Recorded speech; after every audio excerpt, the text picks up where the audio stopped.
আসসালামু আলাইকুম প্রিয় দর্শক, দুদিনের মাথায় উপদেষ্টা মাহফুজ আলমের আরও একটা স্ট্যাটাস নিয়ে আজ আমি কথা বলতে চাই।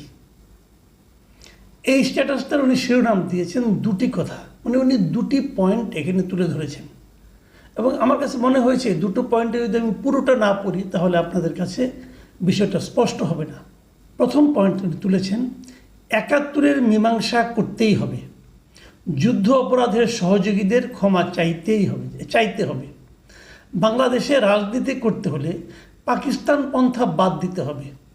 পাকিস্তান এদেশে গণহত্যা চালিয়েছে, পাকিস্তান অফিসিয়ালি ক্ষমা চাইলেও তদুপরি আবারও ক্ষমা চাইতে রাজি হলেও যুদ্ধ অপরাধের সহযোগীরা এখনও ক্ষমা চায়নি।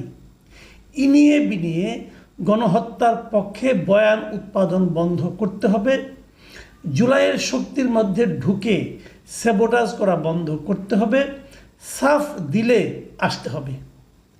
এলো একটা কথা। দুই, ওনার দ্বিতীয় কথাটা কি, মুজিববাদী বামদের ক্ষমা নাই, লীগের গুম খুন আর সাপ্লায় মোদি বিরোধী আন্দোলনে হত্যাযজ্ঞের মস্তিষ্ক এরা 36th ডিভিশন। জুলাইয়ের সময়ে এরা নিকৃষ্ট দালালি করেও এখন বহাল তবিয়তে আছে। আজ পর্যন্ত মুজিববাদী বামেরা কালচারালি ও ইন্টেলেকচুয়ালি জুলাইয়ের সাথে গাদ্দারি করে যাচ্ছে। দেশে বসে জুলাইয়ের পক্ষের শক্তির বিরুদ্ধে এরা চক্রান্ত করেই যাচ্ছে। লীগের এ সকল বিটিমও শীঘ্রই পরাজিত হবে, অন্য কারো কাঁধে ভর করে লাভ নেই। দুটো পয়েন্টে কিন্তু আমার কাছে গুরুত্বপূর্ণ মনে হয়েছে এবং দুটো পয়েন্টেই মিস্টার মাহফুজ আলম টার্গেট করেছেন সহযোগীদের, মানে মূল অপরাধীদের না, মূল অপরাধে যারা নাকি সহযোগিতা করেছে তাদের, মানে ৭১-এর গণহত্যায় যারা সহযোগিতা করেছে তাদেরকে টার্গেট করেছেন। ২৪-এর যে হত্যা হয়েছে, গণহত্যা হয়েছে, গুম খুন হয়েছে, এদেরকে যারা সহায়তা করেছে, সহযোগিতা করেছে, ইন্টেলেকচুয়ালি তাদের পক্ষে কথা বলেছে, তাদেরকে টার্গেট করেছেন।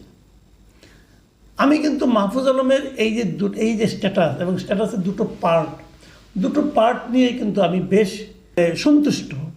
আমি নিজেও কিন্তু মনে করি যে একটা অপরাধী শুধু জাত অপরাধী, কিন্তু সেই অপরাধীকে যারা সহযোগিতা করে তাদের অপরাধ কিন্তু মূল অপরাধীর চেয়ে কোনো অংশে কম নয়। এখন মাহফুজ আলমের এই কথাটা আমি একটু বিশ্লেষণ করতে চাই। তার আগে কিছু কমেন্ট আছে, সেই কমেন্টগুলো অনেকগুলো কমেন্ট এসেছে। আমি যখন এটা নিয়েছি স্ট্যাটাসটা দেওয়ার 22 ঘন্টা পরে, ততক্ষণ পর্যন্ত প্রায় 50,000 রিয়াকশন পড়েছে, 52টা কমেন্ট পড়েছে এবং 6,100 জন এই স্ট্যাটাসটাকে শেয়ার করেছেন। 16,000 লোক লাইক করেছেন, 7,300 লোক লাভ রিয়েক্ট দিয়েছেন। তো আমি এটা বলতে যাচ্ছি এই কারণে যে মাহফুজ আলমের কোনো স্ট্যাটাসে এই প্রথমবার আমি দেখলাম যে অপছন্দের সংখ্যা বেশি। এখন মাহফুজ আলমকে কেন অপছন্দ করতে হচ্ছে এই মুহূর্তে? মাহফুজ আলমের সমালোচনা কিন্তু আমি একাধিকবার করেছি, আমার পছন্দ হয় না, আমি করেছি।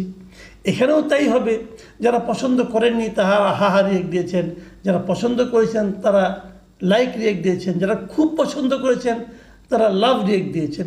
কাজেই পছন্দ অপছন্দ দুভাবেই চলতে পারে। তো এখন আমি বরং এর অনেকগুলো কমেন্ট যে বললাম, যে কোনো কমেন্ট আসছে, আমি কয়েকটা কমেন্ট একটু আপনাদেরকে পড়ে শোনাতে চাই। যেমন একটা কমেন্ট লিখেছেন মাবরুরুল হক, তিনি লিখেছেন, জনাব উপদেষ্টা, আপনার বোল্ড অবস্থানের জন্য প্রীত হইলাম। আরেকজন লিখেছেন, এটা একটু বড় কমেন্ট, আপনাদের তো পড়ে শোনাই, তাসফিয়া তারান্নুম প্রভা, তিনি লিখেছেন, ক্ষমা চাওয়া আবার কি জিনিস ভাইয়া?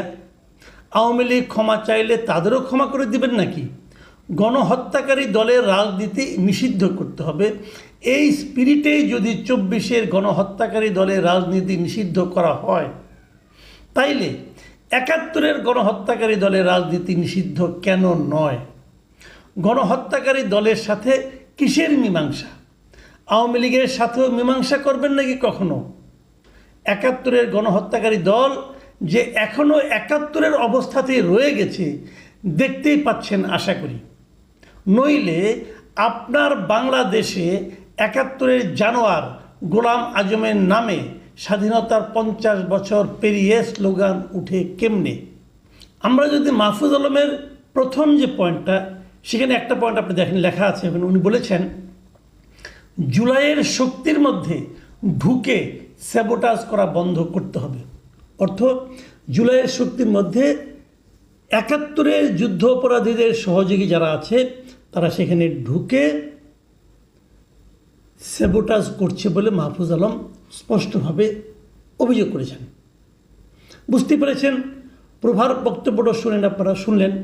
তার মানে কি হচ্ছে যে কালকের যে এটা হলো, এই শাহবাগের যে আন্দোলনটা হলো, শাহবাগের যে অবস্থানটা ছিল এবার আওয়ামী লীগের নিষিদ্ধের দাবিতে, সেখানে কিন্তু স্লোগানটা উঠেছিল গোলাম আজমের বাংলায় হাসিনার ঠাঁই নাই, নিজামীর বাংলায় হাসিনার ঠাঁই নাই। হাসিনার ঠাঁই নাই নিয়ে আমার কোনো আপত্তি নাই, কিন্তু বাংলা কী করে গোলাম আজমের এবং নিজামীর হলো?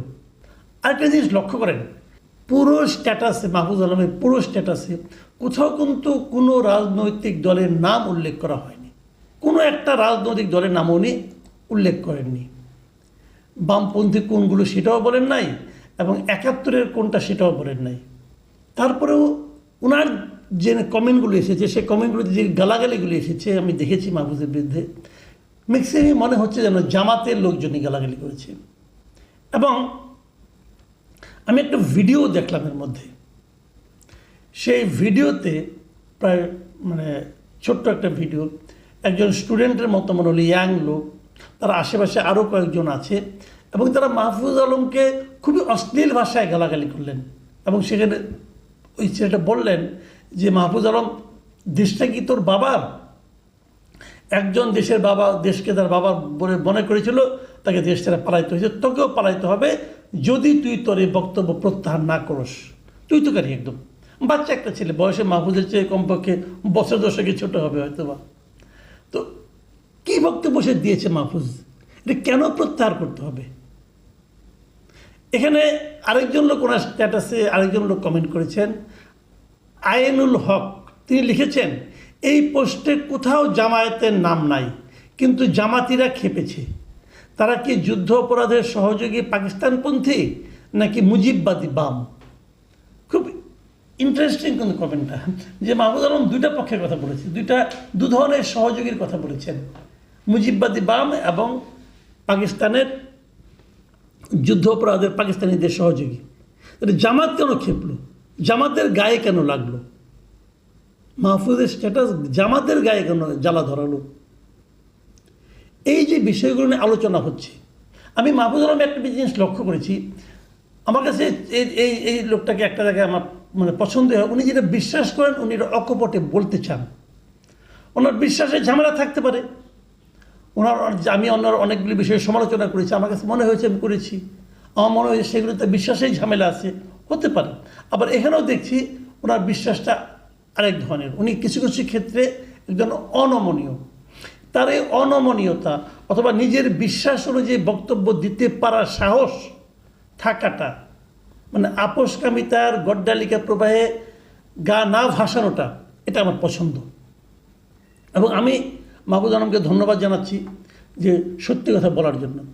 এবার যে কথাটা বলে আমি শেষ করব, সেটা হলো ওই প্রভা যে কথা বলেছেন যে যদি ক্ষমা চাইলেই সমাধান হয়ে যায়, তাহলে আওয়ামী লীগও ক্ষমা চাইতে পারে। আর যদি ক্ষমা চাইলেও বিচারের মুখোমুখি করা হতে পারে, তাহলে জামাতকেও কেন বিচারের মুখোমুখি করা হবে না? প্রায় আওয়ামী লীগকে যারা নিষিদ্ধ করতে চায় তারা প্রায় সেই জার্মানির নাৎসি বাহিনীর কথা উদাহরণ হিসেবে টানে, এবং 40 বছর 50 বছর পরে বিচার হয়েছে সেটাও বলে। তাহলে জামাতেরটাও কেন হবে না দল হিসেবে? এটা হলো এক ধরনের বক্তব্য। আর যে জায়গাটা আমার বিরোধিতা, বেসিক যে জায়গাটা বিরোধিতা, আমি সেই জায়গাটা নিয়ে বলি। আমি মনে করি যদি কেউ কোনো ভূমিকা রেখে থাকে যে কোনো আন্দোলনের সঙ্গে, যদি কারো ভূমিকা খারাপ হয়ে থাকে, যদি সে হত্যার মদতদানকারী ব্যক্তি হয়ে থাকেন, তার বিচার হওয়া উচিত। যে কোনো অপরাধের বিচার হওয়া উচিত, কিন্তু ব্যক্তির বিচারের নামে দলকে নিষিদ্ধ করার আমি বিপক্ষে। সেটা জামাতকেও নিষিদ্ধ করার বিপক্ষে, আওয়ামী লীগকেও নিষিদ্ধ করার বিপক্ষে, এমনকি হিজবুত তাহরিরকে যে নিষিদ্ধ করা হয়েছিল আমি সেটারও বিপক্ষে। আমি মনে করি দলকে নিষিদ্ধ করার দায়িত্ব হলো জনগণের, সরকারের নয়, কোনো আদালতের নয়। মানুষ নিষিদ্ধ করবে, জনগণ তাকে নিষিদ্ধ করবে। এটা আমার অপিনিয়ন। যারা ভুল মনে করবেন তারা আমার সমালোচনা করবেন, যারা সঠিক মনে করবেন তারা মনে করবেন, কোনো সমস্যা নেই। কিন্তু আমি এভাবে ভাবি। আমি একটা উদাহরণ প্রায়ই দিই, সেটা আমি আবার উদাহরণটা বলেই শেষ করি। ধরা যাক একটা বাস একটা শিক্ষা প্রতিষ্ঠানের পাশ দিয়ে যাচ্ছিল, বাসের নিচে চাপ বেপরোয়াভাবে যাচ্ছিল, একজন স্টুডেন্ট বাচ্চা পরে মারা গেছে। সমস্ত স্টুডেন্টরা দৌড়ে যেয়ে বাসটাকে থামিয়েছে, ধরেছে। স্টুডেন্টদের কাজ কি? চালককে ধরে আইন প্রয়োগকারী সংস্থার কাছে দেওয়া, আদালত বিচার করবে, চালকের কি বিচার হবে। কিন্তু আপনি কি বাসটাকে পুড়িয়ে দেবেন? যদি বাসটাকে পুড়িয়ে দেন, এই বাস কি কেবল মানুষই মারে? এই বাসকে অন্য কোনো কাজ করে না? বিষয়টা এভাবে দেখুন, বাস যে চালাচ্ছিল সে অপরাধী, দল যারা পরিচালনা করছিল তারা অপরাধী। তাদের সবাইকে বিচারে আওতায় আনেন। আওয়ামী লীগের যত মন্ত্রী ছিল, আওয়ামী লীগের যত এমপি ছিল, আওয়ামী লীগের যত লোক এমপি নমিনেশনের জন্য অ্যাপ্লাই করেছিল, আওয়ামী লীগের সেন্ট্রাল কমিটি, জেলা কমিটি, উপজেলা কমিটিতে যত লোক ছিল সবাইকে বিচারে আওতায় আনেন। কিন্তু এর বাইরে যারা আওয়ামী লীগ করেছে, আওয়ামী লীগকে সমর্থন করেছে, একই কথা আমি বলছি জামাত সম্পর্কেও। জামাতে যারা অপরাধ করেছে তাদের বিচার তো হয়েছে, যারা অপরাধ করেনি তাদেরকে, জামাতকে আপনি নিষিদ্ধ করতে চাইবেন কেন? এই জায়গাটাতে আমার পয়েন্ট। আমি দল নিষিদ্ধের পক্ষে নই। যারা দল নিষিদ্ধের পক্ষে তারা বলতে পারেন, বাট আমার কথা হলো আপনি এক চোখে নুন আরেক চোখে তেল বেচতে পারবেন না। আওয়ামী লীগের জন্য যে ব্যবস্থা 24-এর কারণে, জামাতের জন্য সেই ব্যবস্থা হওয়া উচিত 71-এর কারণে। প্রিয় দর্শক, এখন এ পর্যন্তই। আল্লাহ হাফেজ।